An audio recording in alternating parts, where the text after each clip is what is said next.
bahay at gabay ng magulang ang kailangan. Maaaring may masiselang tema, lengguwahe, karahasan, sexual, horror o droga na hindi angkop sa mga bata.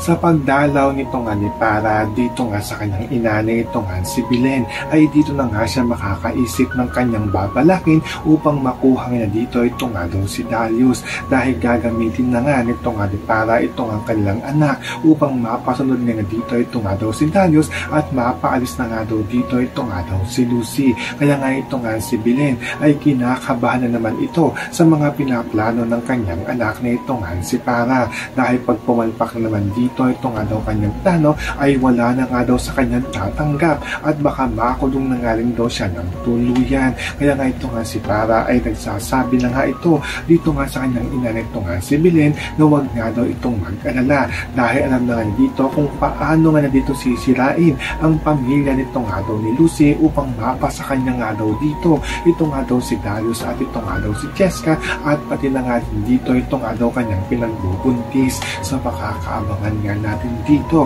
ang paninira na gagawin nito nga ni Para sa pamilya nito nga ni Lucy. Yan ang ating mga pakakatutukan at pakakaabangan dito nga lang sa Stolen Live.